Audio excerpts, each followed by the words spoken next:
Today we think nothing of washing our hair every few days, with shelves full of shampoos, conditioners, dry sprays, and masks.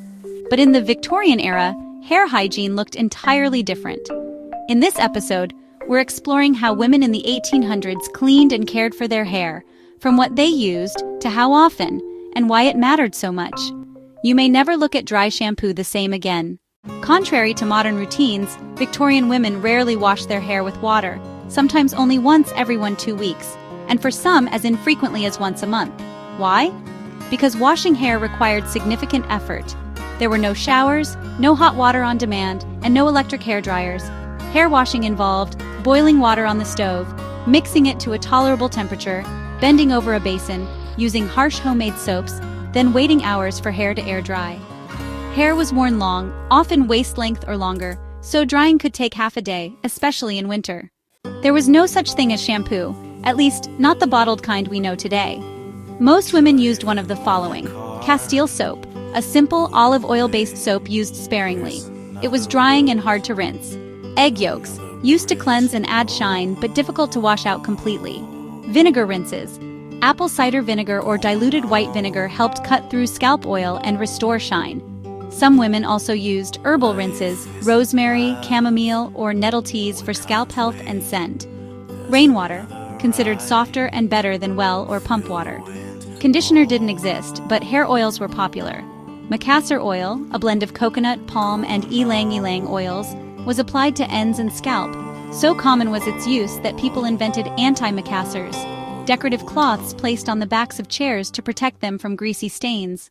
Victorian women brushed their hair 100 strokes a day, not for beauty, but hygiene. Daily brushing helped remove dust and dirt, distribute natural scalp oils, sebum, prevent tangles and matting. They used natural bristle brushes, often made from boar hair. Combs were also essential and cleaned regularly to avoid lice and buildup. Since hair wasn't frequently washed, it was important to keep the scalp and strands as clean as possible between washes. Some women even rubbed cornstarch or powdered herbs into the scalp to absorb grease, an early form of dry shampoo. Hairstyles mattered. Hair was worn up and covered most of the day to keep it clean. Loose hair was considered improper for grown women outside the home. Head coverings like bonnets, caps, or snoods protected hair from smoke, dust, and sun. Scalp care involved massage to stimulate blood flow, application of tonics or herbal oils, avoidance of excessive wetting, which was thought to lead to illness if done too often. Hair loss and thinning were concerns, and many women relied on home remedies involving onion juice, rum, or even bear grease. Yes, really. Today we have bottled shampoo and conditioner in every scent, hair masks, serums, and leave-in sprays, dry shampoo in aerosol cans, hair dryers, straighteners, diffusers, all electric, and the luxury of washing our hair just because we feel like it. But in Victorian times, hair care was both ritual and practicality. It required patience, physical effort, and knowledge of how to maintain health without daily cleansing.